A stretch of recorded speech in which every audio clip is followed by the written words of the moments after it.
Testing, everybody. Just seeing if everything's working here. See, people are creeping into the chat. Welcome back, everybody. It's Friday.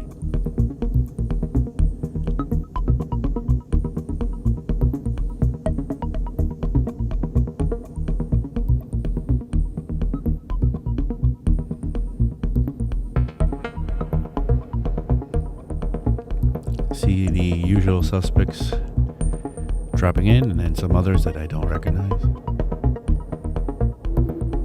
Happy to see everybody, though. Just about another 2.5 minutes or so, and then we'll get moving.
Watching me goofing around with some modular gear.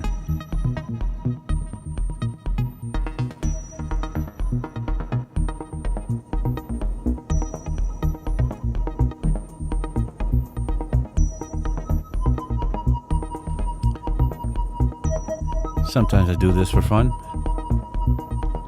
Sometimes I do it just to frustrate myself.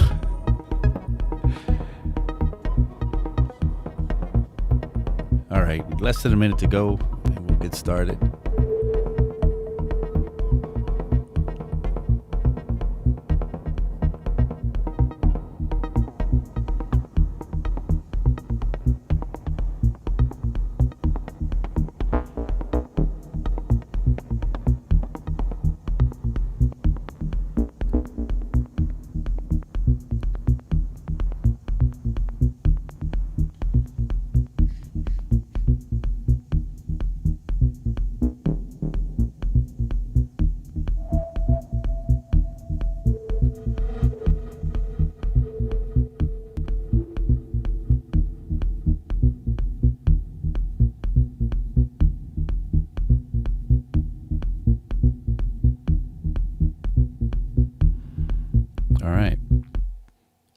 Do this.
Hey everybody, we're back. It's Friday again, and I'm here with you guys today at 340 TV. It's my day, and I'm very happy every time Friday comes around because you know that I look forward to this. The whole week builds up to this moment, and then after that, it's party, party, party.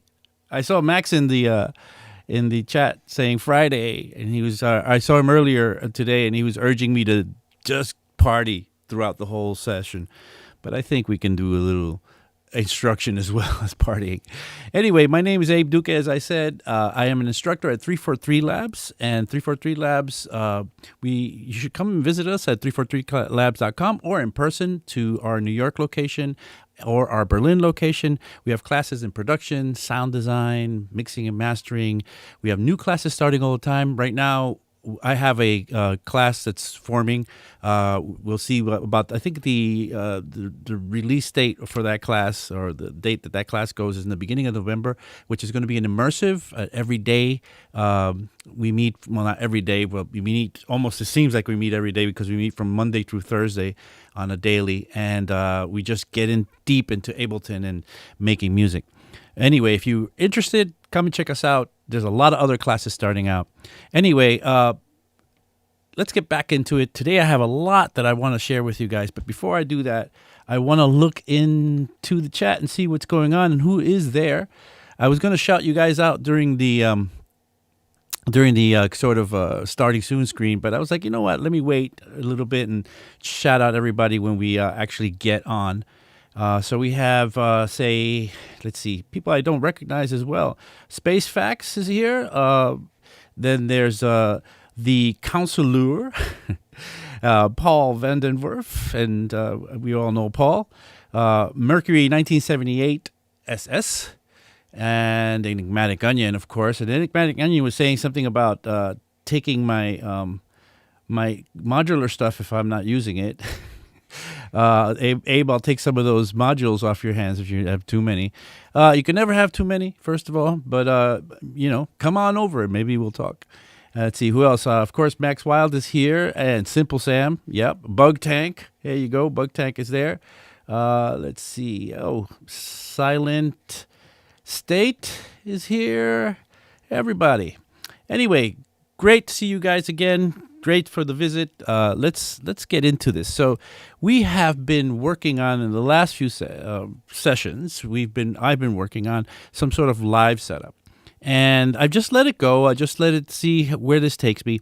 And I've gotten a little bit obsessed now about building a new live set in real time with you guys. So if you go a couple of sessions back, and that includes last Friday and also on Monday, because I covered for Marilee James on Monday and on her show Off the Charts. And I continue to build that set there. And I'm just going to keep going with the set. Let me just open up my overhead to show you what we got going on here today. Today you see a lot of blue happening here. And you'll see another device here. Let me explain what's actually happening. So, you know me, I preach the tape.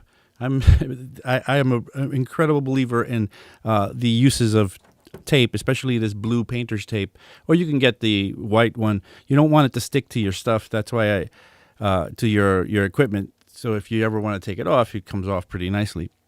Anyway, I've set it up, and since we've been mapping my live set, I've been laying down all the controls that I've taken over. You know that this thing out of the box comes ready to go with its own controls, but that if you decide to take it over, MIDI map any given control, it will become whatever you tell it to be, and it will stay that way.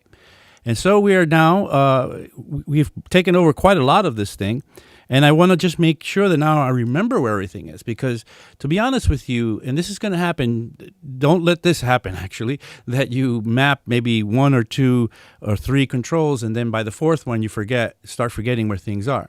Or that you map a bunch of things before a live set and then go on stage and then, forget on stage what happens with your controls.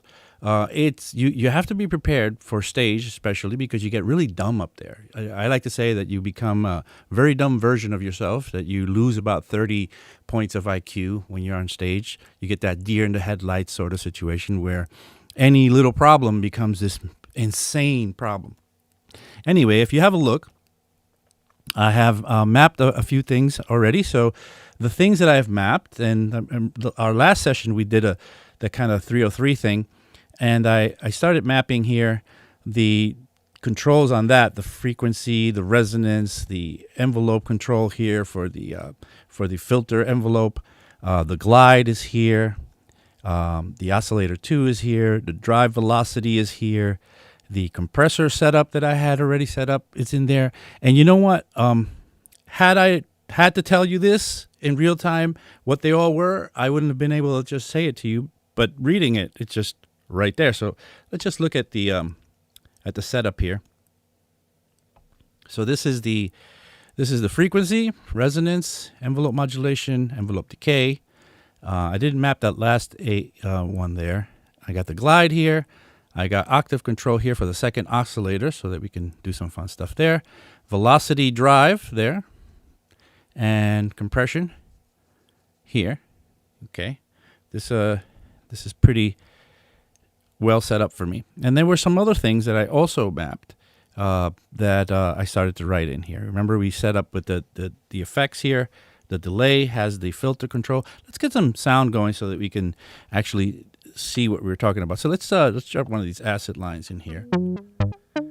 So the acid, frequency, resonance, envelope modulation, decay, glide for that kind of 101-ish sort of glide.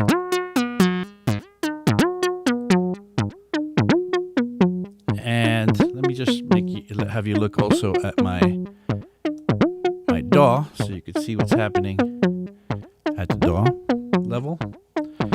And here's the oscillator 2 and the compression.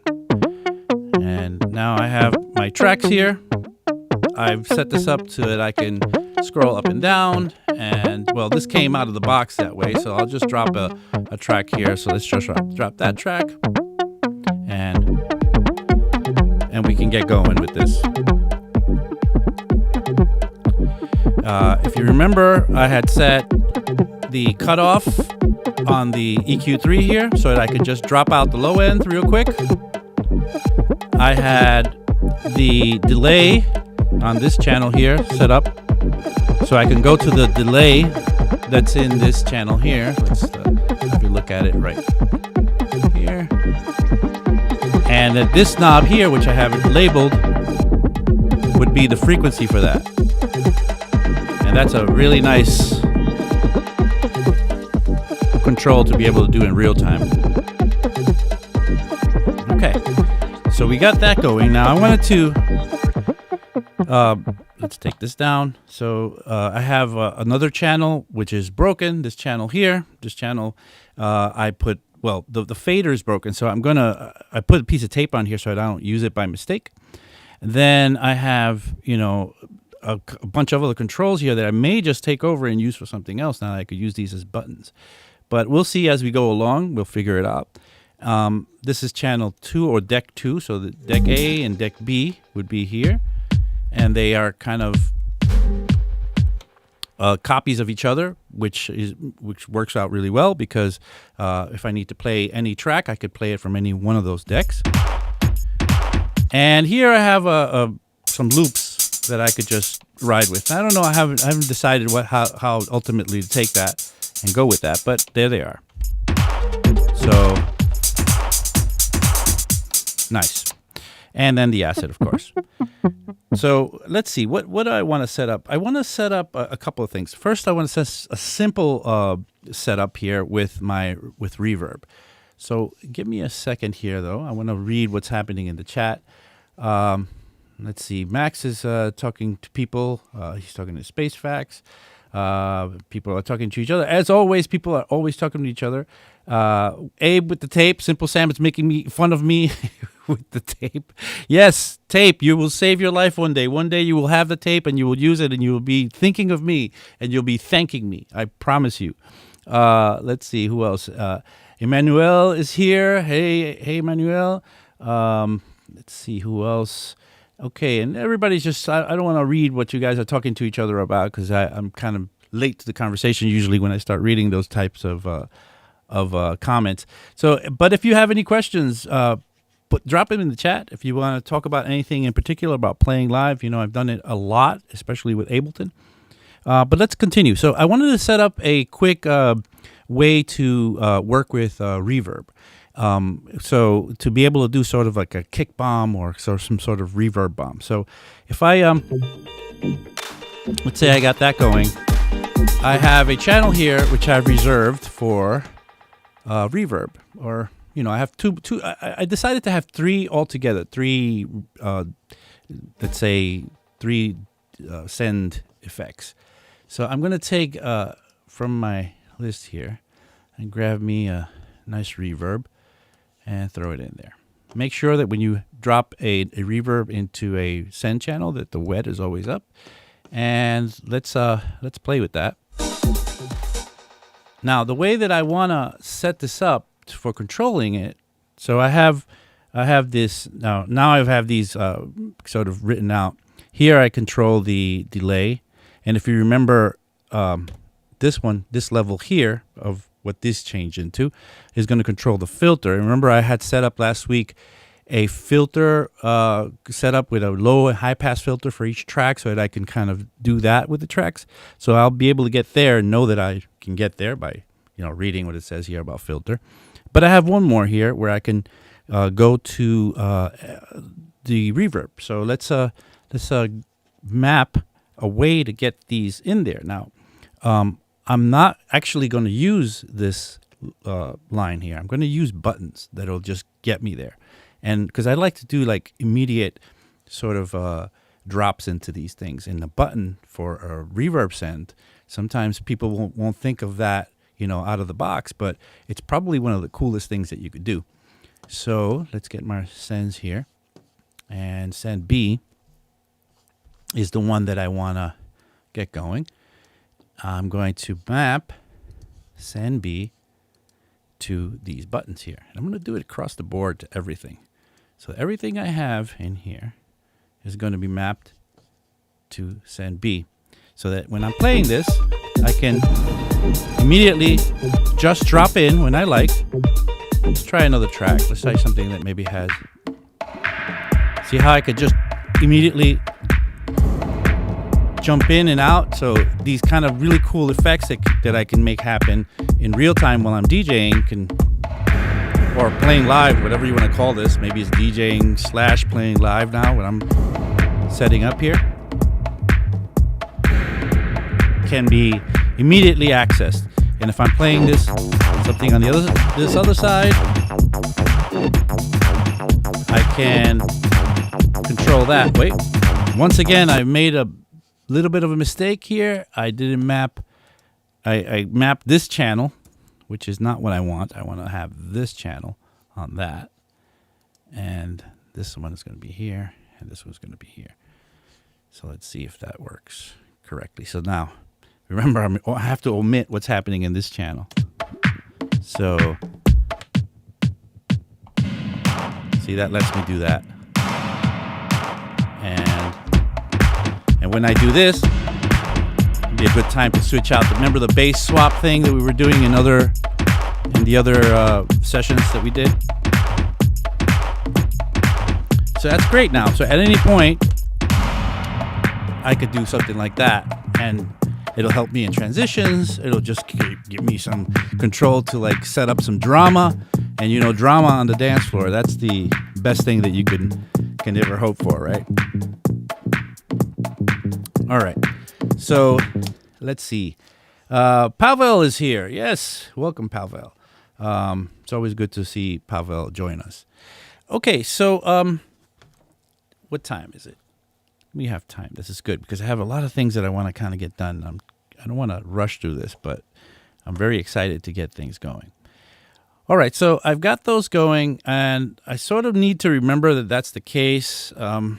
I think I can memorize a couple of these things. So this one here is going to be universally like reverb kick type bomb things could happen in each one of these tracks by pressing this button here, this roll button here. But if I wanted to, I could grab more tape like I'm doing right now and put some tape somewhere that would sort of give me a heads up on it, maybe here somewhere, and I could write it down in there. But I'll just figure that out later.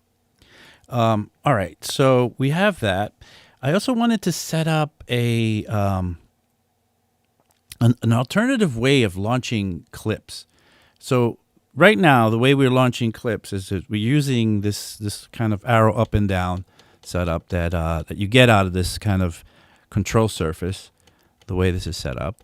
And when I get that, I can look at what's happening here with the colors and the patterns that I'm seeing in the colors on my screen, and I could just drop right in there wherever I want, right? Which is okay. That's kind of cool. But I want to see if I can do a different way.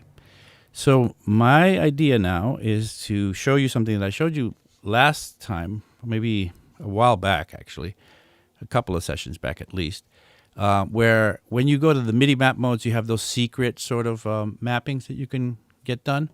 I'm going to map this box here to the I guess this is the Q level, but now it's going to be a way to go up and down with I'll show you, with the kind of scene.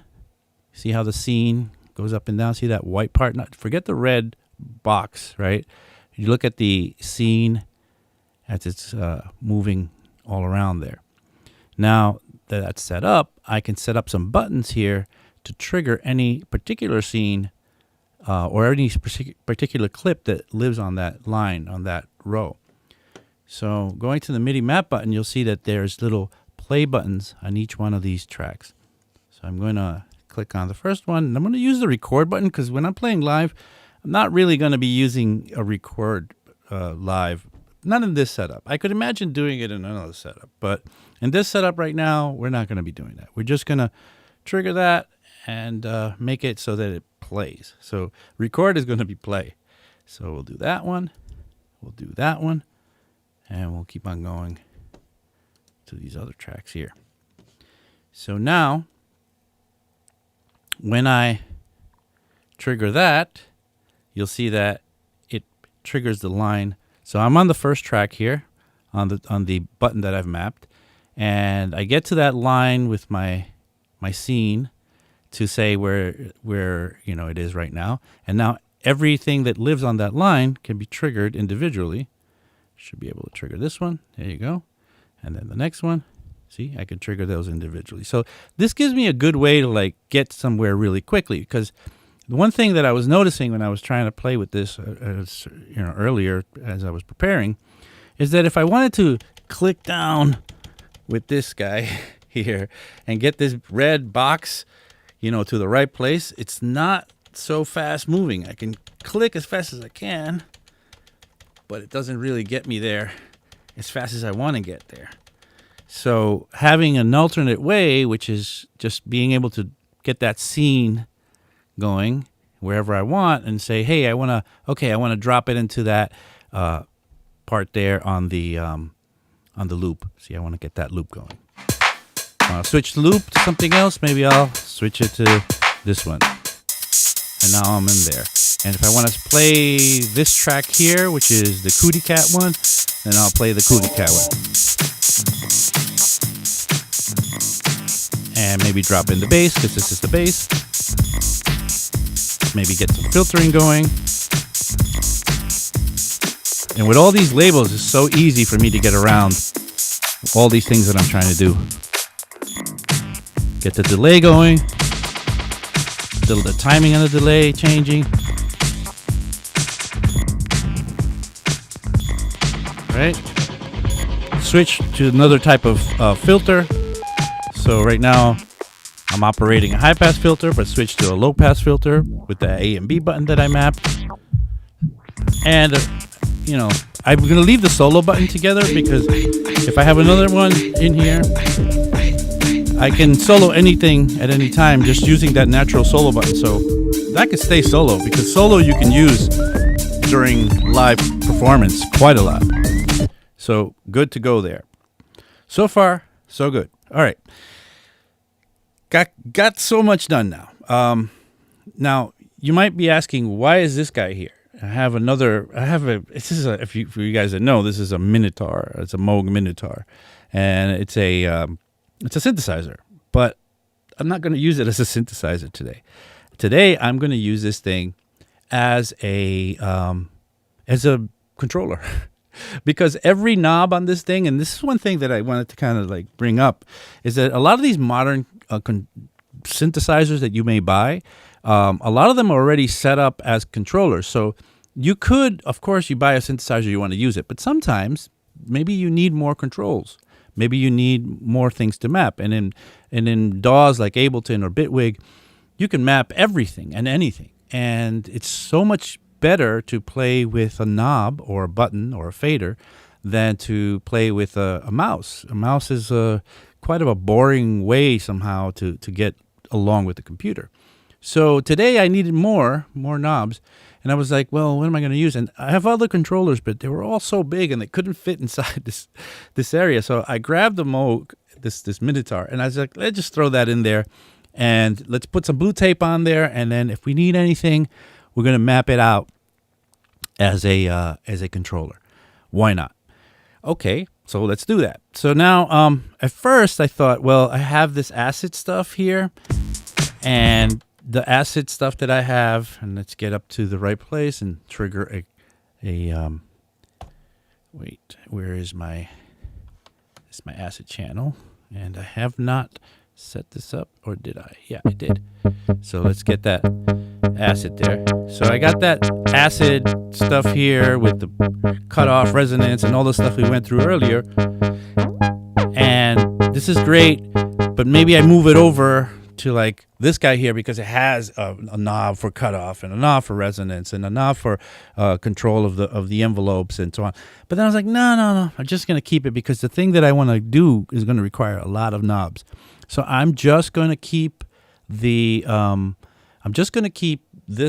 for something else. Going to keep these mappings that I made, and I've already written them in, so they're going to stay and they're going to live like that.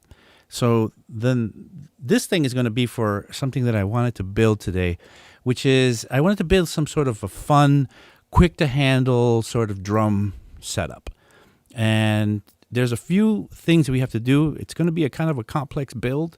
So if you guys want to, take a notepad, or of course you could always watch this video again, but I'm going to kind of move fast through this, and I'm going to build a very cool thing. It's going to be a combination of building a kind of a fun live drum setup or drum machine with the idea of using this concept of the 128s.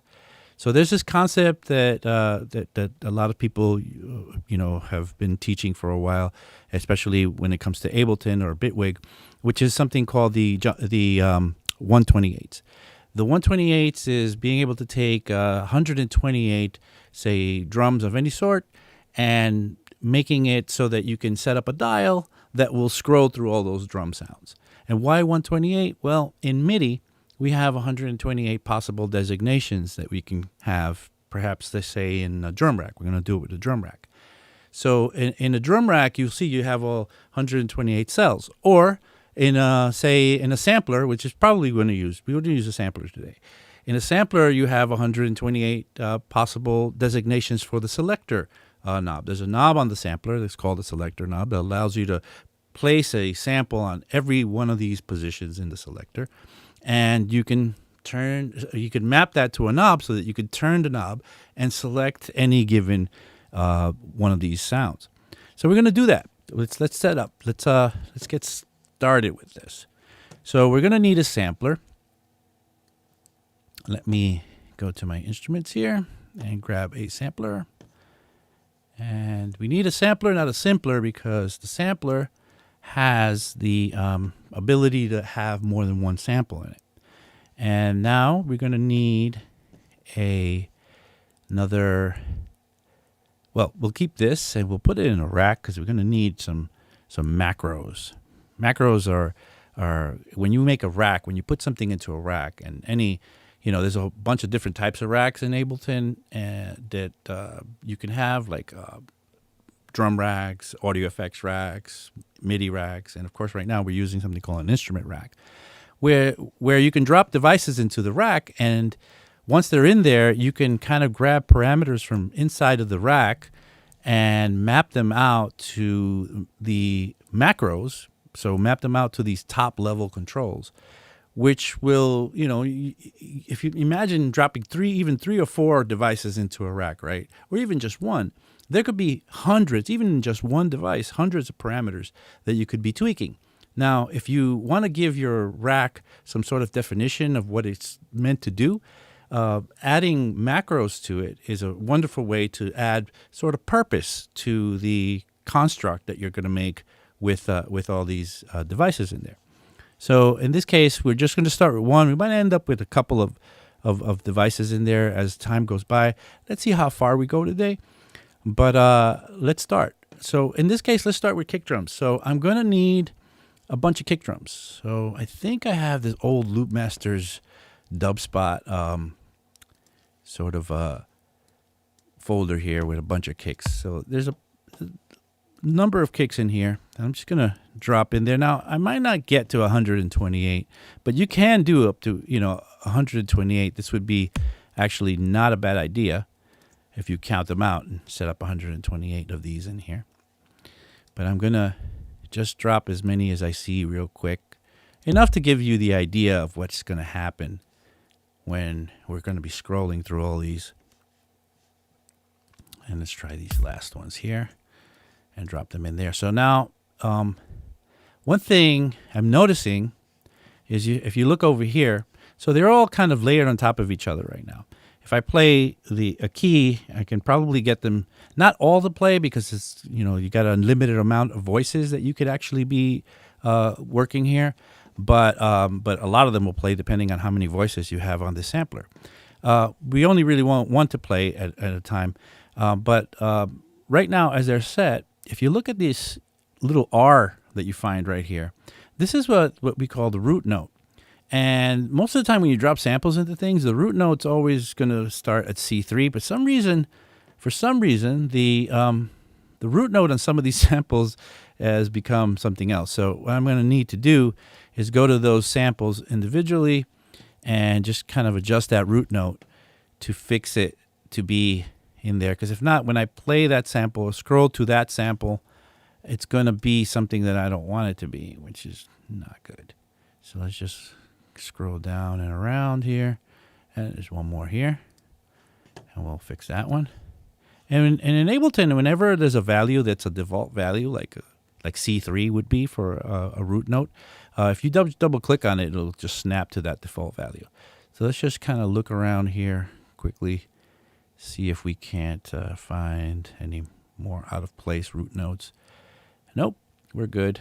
And now I'm going to show you what I mean about this selector. So here's the selector. Now the selector is set up to, the way this works is that there's this thing right here, which is the selector. This is the actual selector. And wherever the selector is, whatever happens under it gets to play. Now, everything that's blue under it is selected. But right now, we want to give every one of these kicks their own individual spot. So I'm going to right click and I'm going to distribute the ranges equally. And now what we have is a situation where each kick has its own kind of area. So let's see if I can't play this. So right, got that going there. And let's open the zone up again. And as I move the selector, I can scroll through a bunch of kicks. Now, I don't know if there's 128 in here, but obviously there isn't because some of them are skinnier here. These selector regions are skinnier than others. But you could have up to, let's say, 128, or it behooves you to have about 128. Let's see. Simple Sam is talking about the 128. Simple Sam knows the 128s. Sample selector doing work, but I'm not sure if I still know how to set it up. All right, we're going there. All right, so now that I have the 128, or pretend there's 128. Oh, actually, before we go, let me just we're about the halfway point. I wanted to just mention a couple of things. First of all, today we have this week we have a giveaway, which is an Arturia effect of your choice. We usually give away those the surprise the chat, but sometimes John is. You can sort of let me know what the story is, if it's techno Saturdays or electro Saturdays. But anyway, John is the lucky one who gets to let you guys know who wins. And so you can go. There should be a link in the in the description here for you to enter the competition for the Arturia effect of your choice. And think about it. We have maybe 15 to 20 people here in the chat right now. There's probably throughout the week there's been a few people, but a lot of you are the same. There's probably a good chance that you're going to win. So please check that. And if you like what you see, chance that you're going to win. So please check that. And if you like what you see in my show, please give me a thumbs up. Trying to impress my friends here, and subscribe to our channel. We're trying to build. Let me check how much we have now. We have 18.3K subscribers. That's super cool. I'm so psyched every time I see how much we're growing. It's amazing how much we're growing now. Okay, so yes, please come and check out our website, 343labs.com. Check out our class schedule, all of that, please. Anyway, here we go. Let's get back into it. So let's say, hey, Abe, can you move your window to the side so we can see the selector? My window. Oh, yeah. Okay. Let's get that going here. So the selector's behind my face somehow. So let's move my face somewhere. Let's get that. I'm in the wrong thing here. It's got to move some windows around to move the windows around. So I'm going to put myself here at the bottom, very small. You don't have to have a big Abe. You could see a small Abe here, and maybe drop in the top here, maybe that. So if we need more, we'll move them around as we need to. Please let me know. Electro Saturdays. John Sadway says Electro Saturdays. Deek303 says, which controller to get for Ableton? Is this APC okay? It happened. The APC 40 Mark II happens to be my favorite Ableton controller for mapping, because it's a good hybrid of like out of the box functionality and things you can do with it. But there are so many choices today. I'm even using this mini not mini Moog, this Minotaur from Moog as a controller. So many things can be controllers. You have to kind of look out there. There's probably literally hundreds of controllers, maybe more, that you can look into getting for your setup. Okay, so back to where we were. We were playing these, playing with the selector setup here, and of course, now let's stop that. Now that we have that set up, perhaps we can now map the selector knob directly to a macro. So now the macro, look at that, perfect, ready to go. That's great. So now we can take that, and I'm going to just option drag that and copy it and put it in a, wait, first I'm going to need a rack. So get a drum rack, an empty drum rack in here, and let's get that instrument rack. And yeah, racks into racks, right? So let's take that and drag it, option drag it. Whoa, I'm getting a little bit of pushback from my computer here. Okay, so let's drop this in this C1 there. So that is going to be so let's see. Let's take the zone down here. My level is down on this one, so I'll bring it up, and I should be able to play that there. Now the sample selector is here, and now that things are coming into here, I'm gonna start mapping things. So which one am I going to use for the sample selector? Let's say I use, and where's my pen here? So I'm going to use this top one here as the bass drum sample selector. And I'm going to MIDI map that And there we go. Good to go there. So now when I play my sample, where are we? I need to sort of find that note here on my keyboard. Go down, too low. There it is. I can now turn this knob and get myself a nice change in samples. So that's great. Now let's get that done a couple of other times, this time with other samples. So now that I have this guy in here, I could kind of use this as a template. I could just grab this here, delete the ones that are in there, and then kind of go in back into that loop masters folder. There should be a snares sort of setup here. Grab all the snares that I see. Now it's not 128, but it's enough to get the point across. And I distribute the ranges equally. Definitely not 128. But the sample selector, let's see if that's still mapped. The sample selector is mapped. That's great, because I can take now this same one once again and drop it into the next cell. So I'll drop it in there. So now I have this and this. So let's map that sample selector on this one. And I could be, and for the sake of time, I'm not going there and naming everything, and which I should be if I want, and even color coding things. But I guess I'll do that at a later date. As I told you guys, I'm trying to build up a new set here from scratch that I can probably use and play live for you guys one day with, maybe at a party somewhere. So, okay, so I want to set that sample selector now for the second one to another knob. So I'm going to MIDI map that directly to this knob. And that's going to be the way to play different snares. See, I can turn this and I can get a bunch of different snares going on to my liking. And kick drums. Let's start play there. Let's see. Kick drums the same. Now, how am I going to be?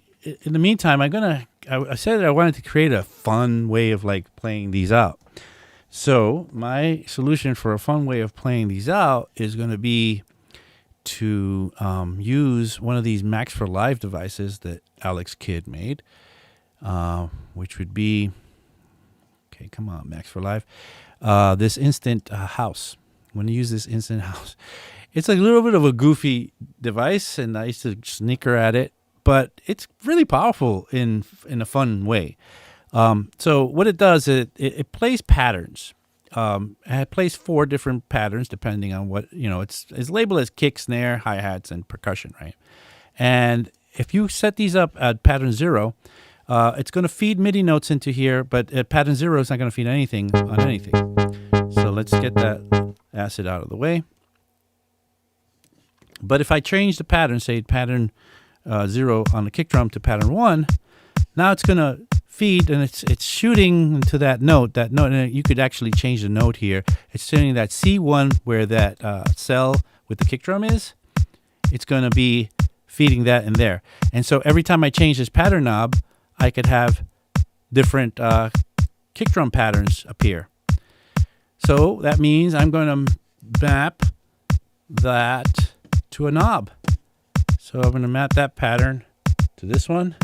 And actually, I know that this one's coming next, so the snare, I'm just going to go to that one next. So now that I have that kick drum, I can turn it around here. Now, of course, I'm going to label it.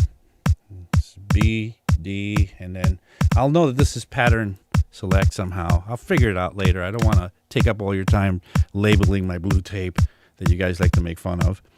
But now I can switch the drum sound,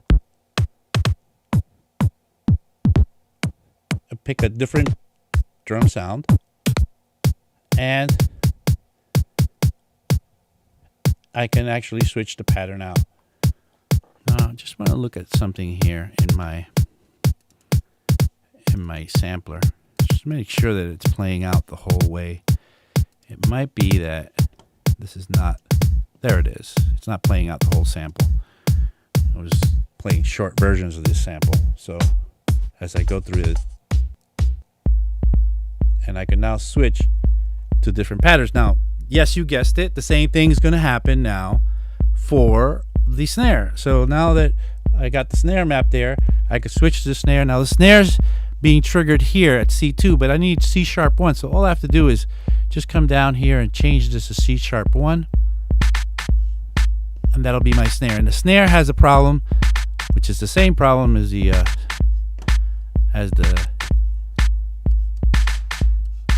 kick was, that it didn't have enough release time, or the decay time was too short. But now I can easily just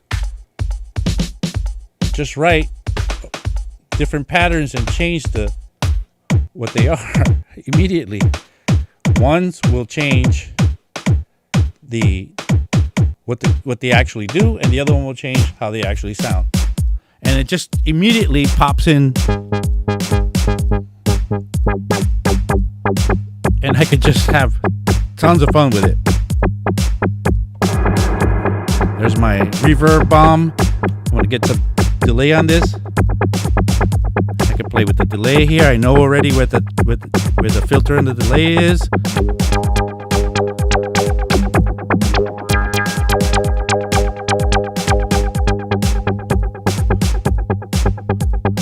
All right, let's keep going. I'm starting to get in there. I'm going to pull that out of the mic and start screaming party in a second, but don't want to do that. Remember, you're watching 343 TV. My name is Abe Duque. We're here every day except for Sundays till 1. Our giveaway today this week is an Arturia Effects of your choice. It will be given away in John Selway's Electro Saturday show tomorrow at 1 p.m. Tune in to see who wins. If maybe you, if you sign up for it. If you guys like what you see, please give me a like. I would really be happy if I could see you guys, liking my show. And of course, subscribe to our channel, as always. Okay, so let's keep on going. I'm going to keep this up here. Now I'm going to just get my basics thing here. I'm going to open up the release on this so that any future drum sounds that I have in there will actually just play out all the way. Now, for the sake of time, I'm not going to be able to do this today, but in the future, I might want to set up some of these knobs here to open the decay, to set up decay. So on my drum sound. So maybe I'll just set this up like this so that I can in the future just map a knob to open and close the decay on these sounds. I might even want a knob for pitch. There's so many things that you can do once you start getting going with these knobs. So just not to practice bad form, I'm just going to put snare on these guys here, SN for snare. That way I know what is what. And I might have to rewrite these in a more perfect way, or maybe even print out little labels in my Brother P-Touch or whatever to get this going. Okay, so let's do the next one, which is going to be a hi-hat setup. And the hi-hat setup, I'm going to probably want two, one for open and one for close.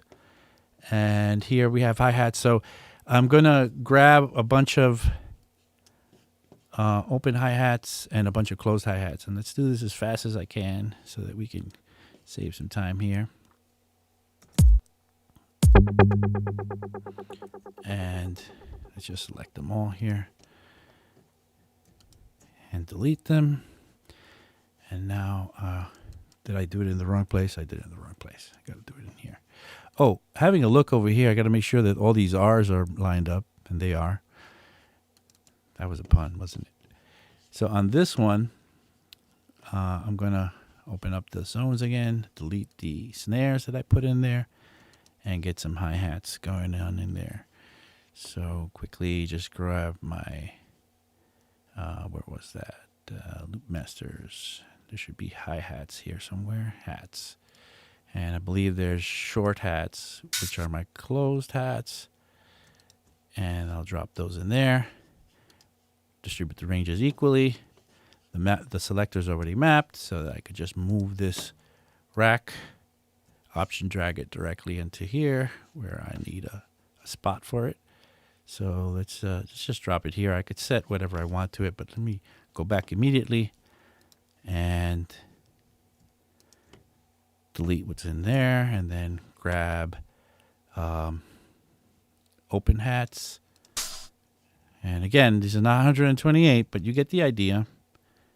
I'm just going to drag those in there, distribute the ranges equally. The selector's already mapped, and then I can take that instrument and option drag it into another slot in here. So got those sounds in there. Now this R is kind of messed up on this one, so I'm just gonna get that one in the right place. And any other ones? Oh, this last one down here. Get that in the right place. I'll have a look at the other one. The other one seems to be consistent. And now I got to map these notes, which are going to be, we'll see. Let's see. Let's grab the, where's that? Let's play this. Let's turn the asset off for a second. So this is generating 2 more notes. One for the closed and one for the open. And they're generating pretty high, so I got to bring these down so they match up here. So that's the closed, and the E sharp, or I'm sorry, the E.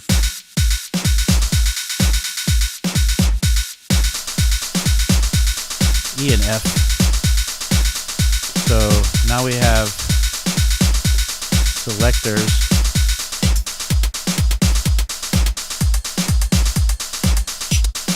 Oh, that's good. So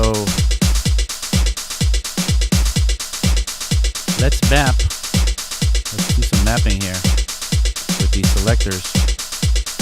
Let's map this sample selector to the next one. Actually, MIDI map it. Let's map this to, where are we? Yes, this is the select, right? And that's the sound.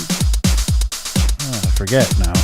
Hold on. If I turn this, get it out of MIDI map mode. I forgot now what it was. This is, okay, this is the selector, and the other one's the pattern. So we'll do the selector again on this one. We'll do the selector to this, and on this one, we'll do the selector to this. So that'll be open and closed hi-hat. And let's see.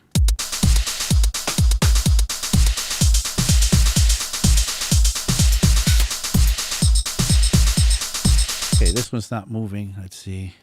One more time.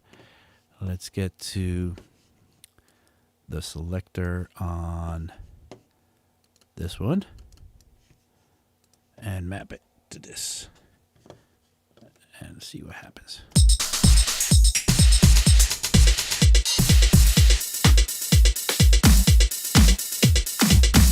Oh, this is great.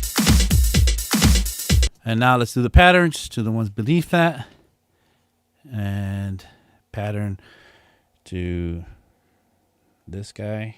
I don't know. I'm going to have to start writing these down because I'm starting to skip ones. And this one. Let's see what that feels like.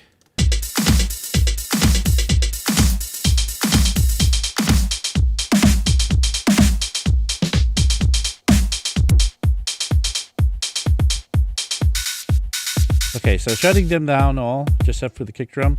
The kick drum can play. I can switch the sound on the kick drum. Then the snare drum can play something. And I could find the sound that I like on the snare drum. And then I could bring in the hi-hat. There, that was that one. And the other hi-hat.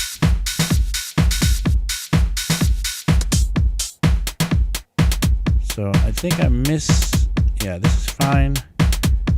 And that's for the percussion one. Okay, yeah, right. So the hi-hat's only going to have one knob on it. some acid.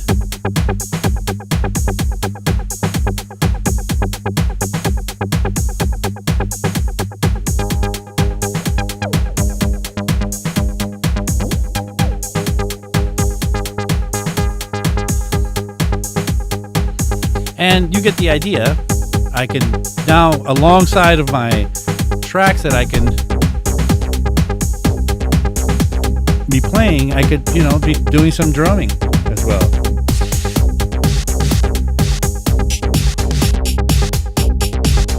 Shut down the kick drum, shut down the snare. There's just hi-hats going. Play with my acid. Some bombs. Some delay.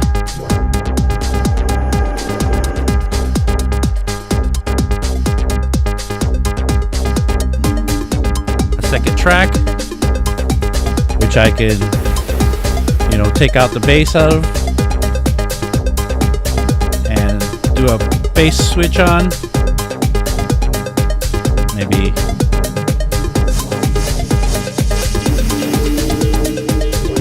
anyway, that's a lot of fun. Okay, so let's have a look at the chat and see what's going on. People are saying, "What's up, Abe?" You guys are talking with each other more. Cool. Let's keep going because I just running out of time here, and I want to do one more cool thing that I really love. Something that's counterintuitive in a way, but I find that especially when you're playing live, this could be super cool to kind of to execute, because people will be so confused as to what the heck is going on that it's worth it. So let's get some sound going. So let's go with that track. It doesn't matter what's actually going. It could be anything. It could be any track you want. It could be any combination of what's happening in here with my drums, with my tracks or whatever.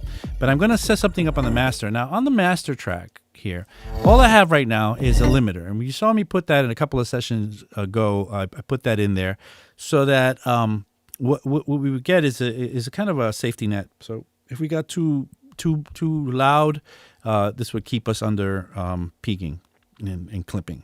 So that's a good thing to have in there, right? So, but we could add some other master effects. And one of the things that I like to do, which is really a lot of fun, is to use a seldom used effect known as where is it? It would be here, the beat repeat. So this beat repeat, a lot of people don't know what to do with it. It's true, it's a little tough to know what to do with this beat repeat. But what it does is it grabs sound and it repeats it. Now, it could do it based on chance, and right now it's set to have 100% chance of doing what it's going to do, which is, okay, cool, 100% chance of it doing it. But if you take the chance down to 0, it's not going to happen, and you have to trigger it manually to have it happen. So you got to kind of grab it here and make it happen manually. The interval is going to say, well, how long? Well, with the manual setup, it doesn't matter anymore. Once you take the chance out, this interval and a couple of these other controls aren't going to mean much. I do want to have it in, not in mix mode. There's 3 modes to play this in.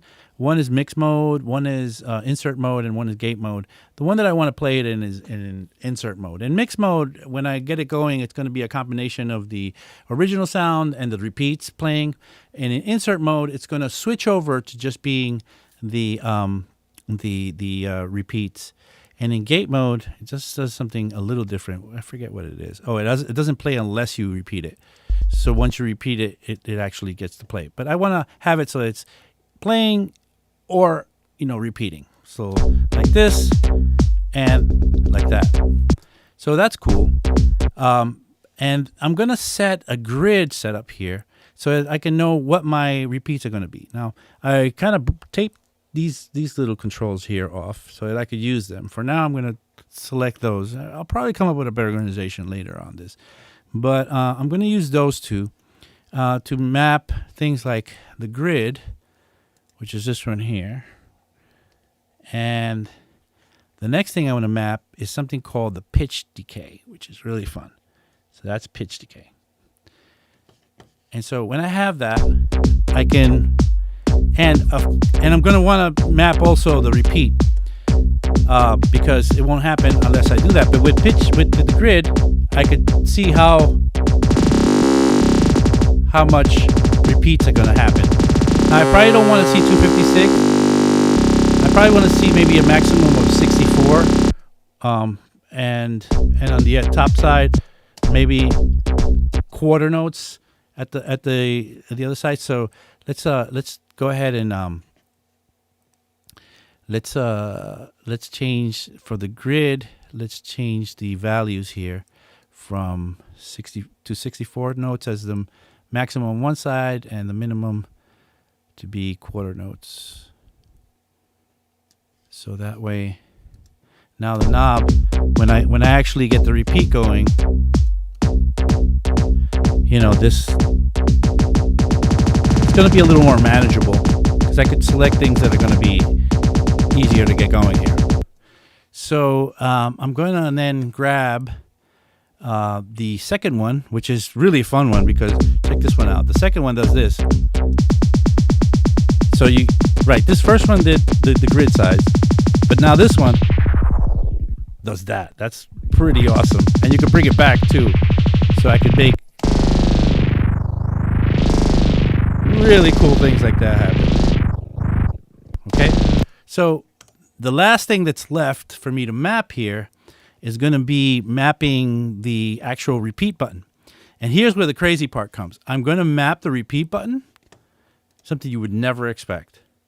It's going to be the crossfader. What? Yeah, the crossfader. And what does that mean? Well, I could do that, which makes it really cool. And that to me is like super awesome when I get to do that in front of people. I'm playing live and suddenly I just go. That just bugs people out. It makes people think like, oh my goodness, what the heck is that? I mean, that's just a crazy way of interacting with your controller. And if people are watching your hands and what you're doing, they think you're some sort of genius or something. Anyway, that's the last thing I wanted to map it today. I had actually a whole list of other things that I wanted to map today, but time is short, and within this hour that we have here, there's not enough time to get this going. But I'm going to save this set the way it is, and perhaps we'll get back to it next time we meet. I have so many things that I want to share with you guys. Anyway, and we'll see. We'll just keep this show going, and we'll keep this pony riding or whatever you want to call it. Anyway, let me just say one more time, you're watching 343 TV. We're here every day at 1, except for Sundays. Come and check out our website at 343labs.com. We are a school. We have schools in Berlin and in New York. You can take physical classes with us.